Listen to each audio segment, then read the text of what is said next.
I was buying some kicks for £600-700, asked for a plastic bag, and the guy said, no, we don't have it. And for me, it blew my mind. I was paying a premium, but not getting the premium service. And so the Edit London was born in January 2020.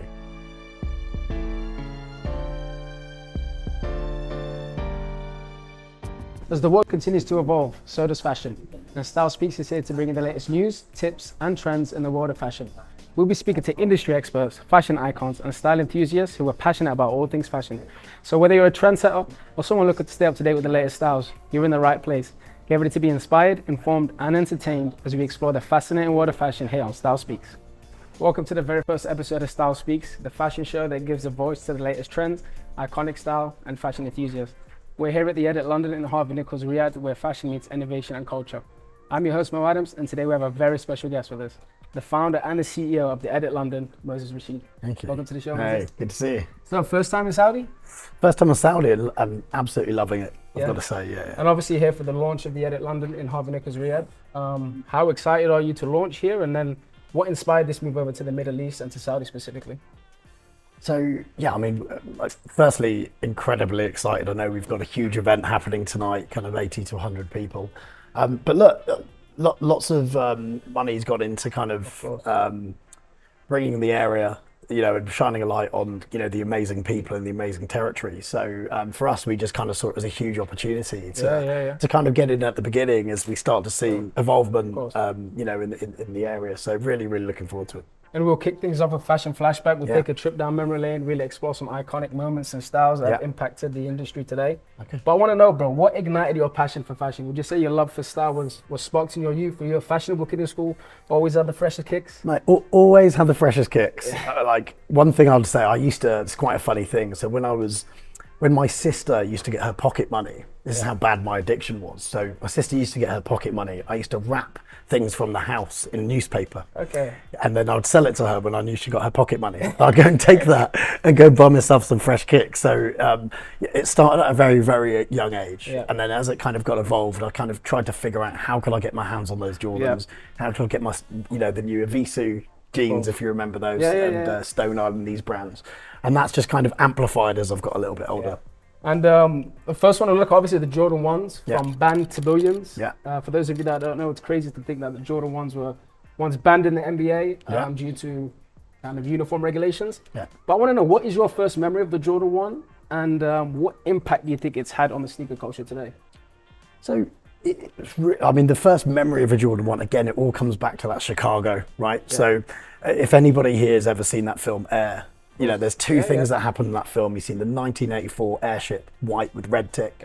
Wasn't regulation, as he said. Nike actually turned around and said, no, let's make it more red.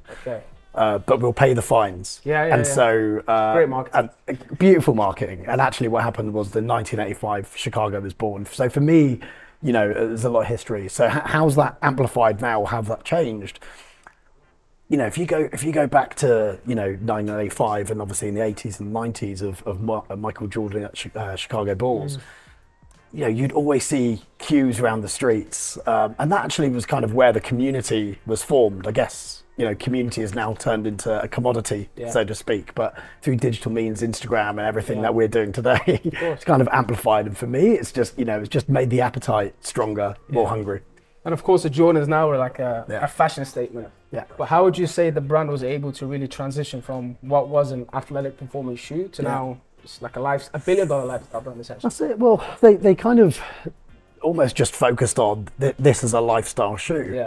And then actually, if you think about how brands communicate through their marketing, Nike don't necessarily sell you a shoe. They sell you a lifestyle, right?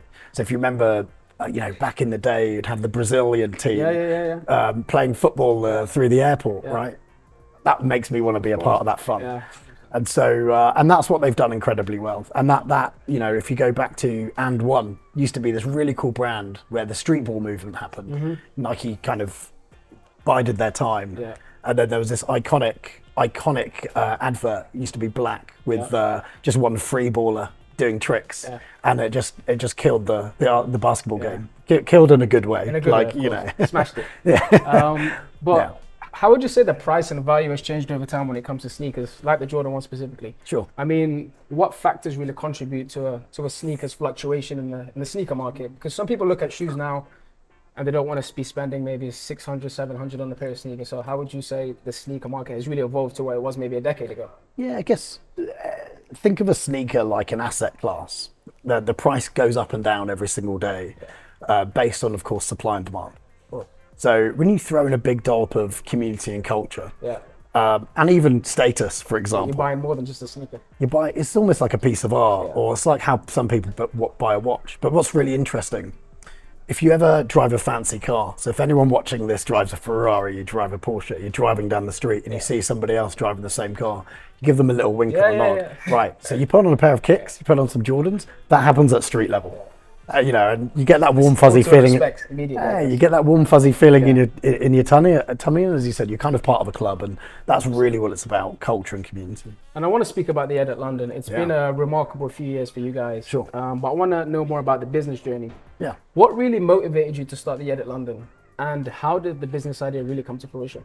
Yeah. So, I mean, I'm a huge sneakerhead, and you know, if you'd asked me, you know, just for clarity for those watching, my background is I built, you know, 3 companies before I've launched the Ed at London, all very different markets. But if you'd ever asked me, you know, what was my dream job, you know, I'd be the fashion stylist for, you know, brand director for GQ or Hypebeast or one of these brands. So the Ed at London is very much me building that career for myself, and really it's a passion point. But the real kickoff point was, you know, I mean, you know, we know each other, so you've kind of seen what I like to pick up on a daily basis. And, you know, look, I've got 300 pairs of kicks, which I'm consistently... We'll touch on those later. Okay, which I'm consistently rotating.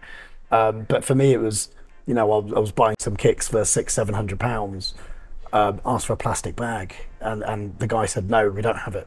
And for me, it blew my mind. I was paying a premium, but not getting the premium service. And so the Ed at London was born in January 2020. Definitely. And the next sneaker we'll look at is the Air Force Ones. Yeah. Dr. Dre says he goes through a new pair every single time, I guess every day. Yeah. So he never rocks the same pair twice. When it comes to sneakers with you, is there like a story maybe that you have, or is there a particular sneaker maybe that you've bought multiple pairs of just because you like them, maybe just to keep them clean or anything like that? So I'm going to kind of give you my guilty pleasure here. So actually what happens is, you know, when you buy a Jordan or an Air Force, it comes typically with more than one set of laces. Yeah. Because it takes obviously time in relacing, I tend to buy 2 of the same shoe. Okay, it saves you time. It saves me time, and that's kind of what I do. It's kind of my thing. So, perfect. You know. And what makes the Air Force One such an iconic and timeless sneaker? I mean, it's still a very popular shoe today. Yeah. Several decades after its release. I mean, going back to when I was in school, bro, like I was wearing Air Force One in primary school, secondary school. Always had that, you know, black Air Force One energy. What makes it so timeless, you think? So the silhouette is so versatile in terms of what it can go with. You can dress it up smart. You can dress it with shorts. You can dress it with, you know, jogging pants, and that's the key. It's kind of, I don't think I've really seen an Air Force One that doesn't quite look great. You know, even you know, if you look at the plant pot, you know, if we can walk over here. Yep. If you walk over here, this is a plant pot, Mr. Flower Fantastic, that we've got, you know, shipped over from the USA. You know, and this is the Louis Vuitton Air Force One with the embossment. I mean, look at that, and that's just pure class, isn't it? And we've obviously seen some really cool collabs in terms of Air Force One. We have the Tiffany's over there, of course. We've seen the LVs. Yeah. We have the Nocta with Drake. Yeah. And we have the Off-Whites. Good knowledge. Yeah. But what do you? I mean, I guess what is your favorite collab? Yeah. And also, what do you think these kind of collabs do for the sneaker itself? So yeah, by nature of the collaborations, obviously it's that stuff that is super limited run, and the reality is they tend not to release again, or if they do, they release in other colorways. And as the colorways, as more and more colorways come out, I guess the less desirable they get. What was my favorite collab? I mean, I love the Tiffany Air Force One. Yeah. But you know, when Virgil Abloh did the Off-White 10s, and obviously you've got them over here, the black Air Force One, which is a beautiful sneaker. But I mean, just because you guys are close, if you come with me here, of course. I mean, the Nike Air Force One with Louis Vuitton, I mean, this is when you put it on, you can feel the leather, that real you know, good quality of the leather. Again, you've got different laces that go with it with Louis Vuitton silhouette. It's a beautiful shoe. I'm sure a lot of people want to know this, but what has been the most sought after sneaker? So during your time working in the sneaker industry, Yeah. which one has been the one where people picked up the phone like, Moses, I need to get my hands on these? Well, firstly, that happens like 200 times a day. But no, I think the most sought after one, I mean, Travis Scott, we do a lot of stuff with soccer players, NBA, NFL, and it all comes down to the Travis Scott. Similar to actually what I'm wearing today, the Fragment. Yeah. You know, kind of timeless. You know, actually, we did something with the Chicago Bulls team not long ago, and almost all the players were basically asking for two things. It was either the Tiffany Air Force One, or it was the Travis Scott Fragment. Moses, what advice would you give aspiring entrepreneurs looking to go into the sneaker industry or fashion industry? Yeah. I think you've got to hustle and make sure you build the network. I think probably one of the biggest questions I always get asked is like, how do you just get started? And I think really that comes down to just a really good bit of planning, making sure you're clear on what your USP is. And I say that because there are lots and lots of sneaker resellers who sell on Instagram, but you know, how do you cut through the noise? And then the third part is just get on and do it. Like you have to test and measure. And the reality is, it's not always going to be perfect. No, if you don't start, you'll never find out. You have to just kind of get up and get going. Yeah. And for our final fashion trend, we have footballers in fashion. Yeah. As you obviously know, we've seen footballers dabble more into the fashion industry in recent years, really explore themselves, explore their style. Yeah. And this has allowed for some really cool collabs to happen on a personal level. Like we've seen Jack Grealish become the ambassador of Gucci. Yeah. But we've seen it on a wider scale, where clubs now are collabing with high-end designer brands. We've seen PSG and Dior. We've seen Moncler, Inter Milan. Yeah. We've seen Man City D Squared, and my personal favorite, AC Milan Off-White. That's the one. Yeah. But what does this say about the footballer's impact in terms of the fashion market, the sneaker, the industry, fashion industry? Yeah. And what more could we possibly see? How could it really evolve?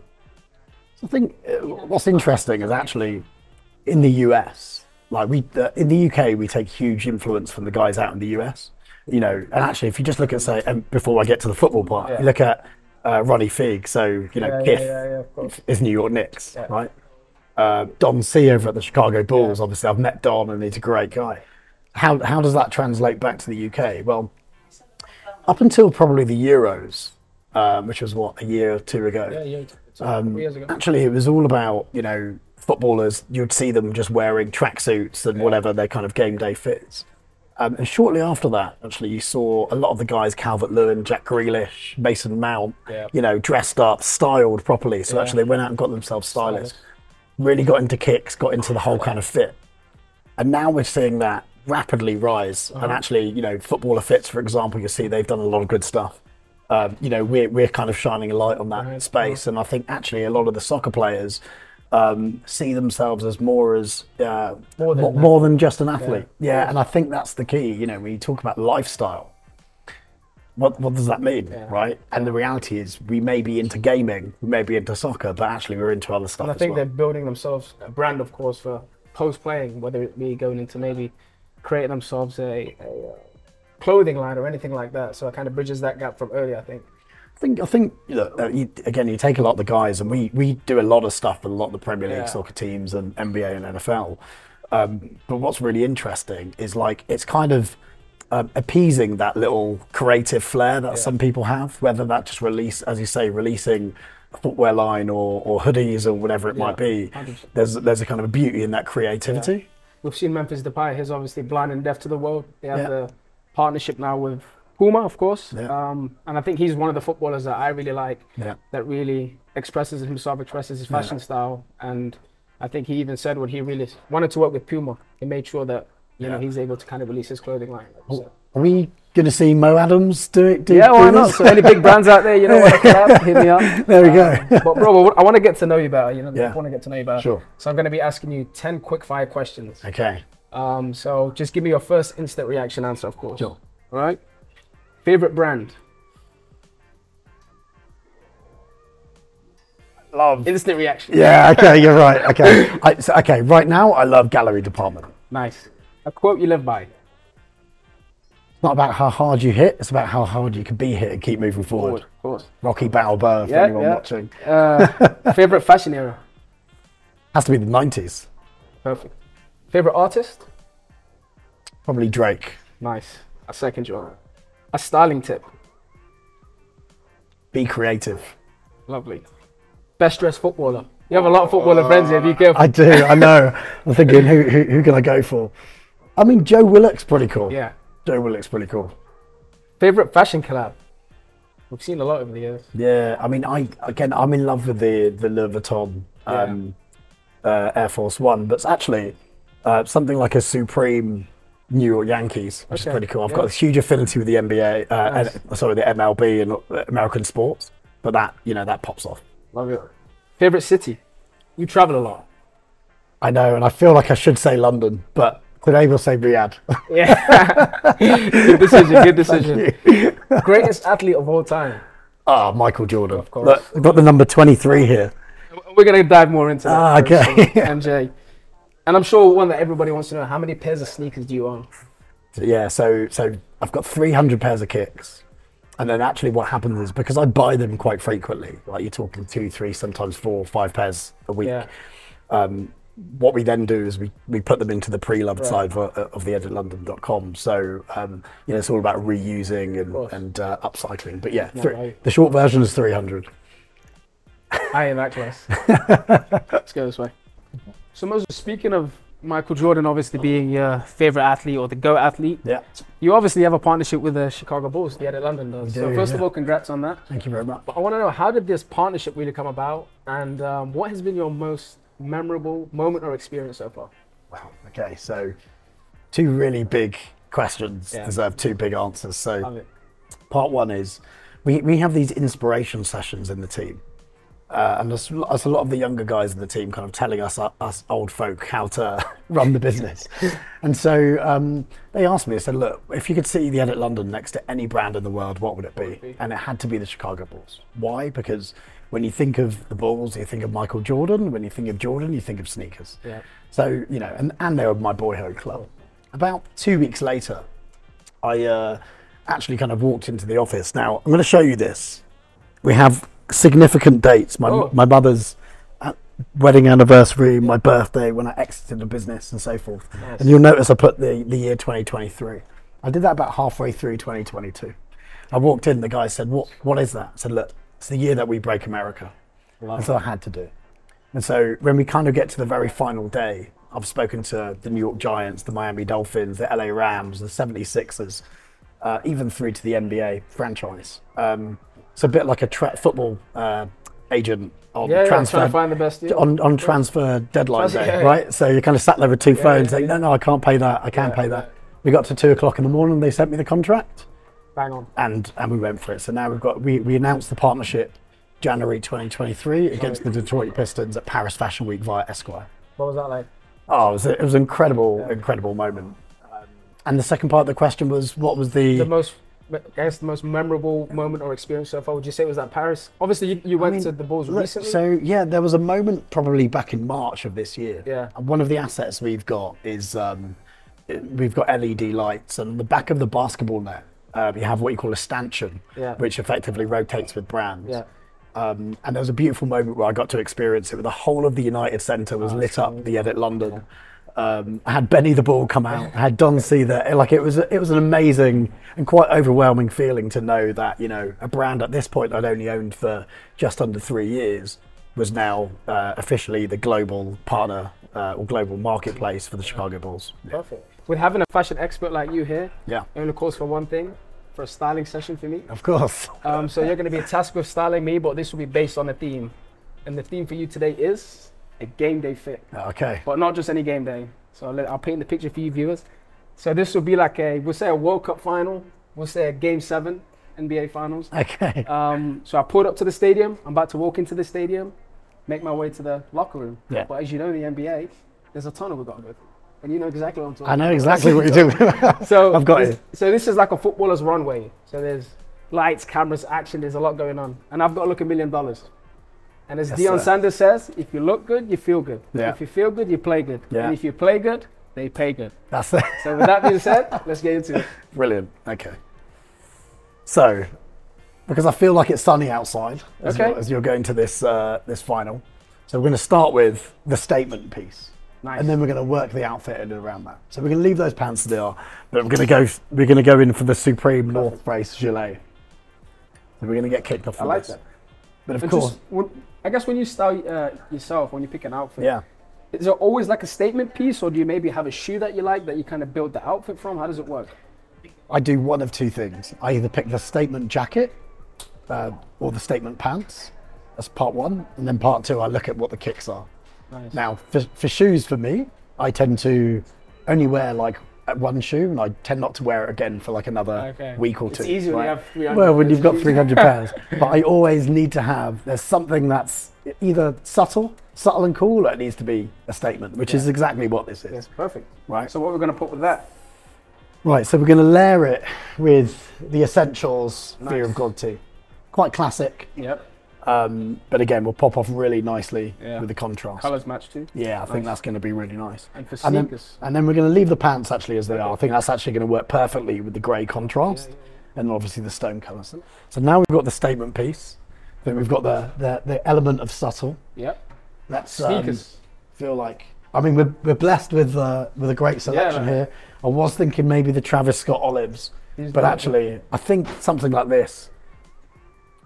I think the Yeezy. The I feel like the Yeezy will just set it off and actually put a little bit more awareness on the jacket. that. Should we give it a go? Let's give it a go. Okay, all right. Let's hope I look as good as you envisioned it. Oh, mate. looking very fresh to come here. But wait. I feel like you almost. Hold up. Wait there. Let me. Hopefully it looks as good as you envisioned. I think so. Hold up. You probably would have. Right. So Yeah. I'm going to let you put this on. Go on. Thank you, bro. So then you can just do. Okay, hold up. I think we're looking. So we've got the statement jacket. We've got the chain. Jewelry. We've got the subtlety in the pants. Just one more thing. I think the Telfer bag. Oh. I mean, you're walking in on game day after all. Get yourself on the. So the fan. That's the one. That's the one. I like that. Yeah. Bro, you've smashed it. Guys, what do you think of the outfit? Personally, this is something I would rock. I give it a 10 out of 10. Well, let me know down below what you guys think. Yeah. Moses, absolutely smashed it, bro. My pleasure. Thanks for having me. Guys, and that's a wrap on the very first episode of Style Speaks here at the Edit London in Harvey Nichols, Riyadh. We hope you enjoyed learning new ways to express your style, learn about the fashion trends, and hear from our very special guest, Moses. Thank you so much. Thanks for having me. Of course, bro. Appreciate it. And of course, if anybody wants to see more of the Edit London product, you'll find us here at Harvey Nichols and Riyadh, theeditlondon.com, or of course on the Instagram, the Edit London. We had an amazing time exploring the fascinating world of fashion and can't wait to bring you more exciting content in the future episodes. Don't forget to tune in next time for more insightful interviews, exclusive insights, and all the latest news from the world of fashion. Thank you for joining us on Style Speaks, where fashion truly speaks for itself.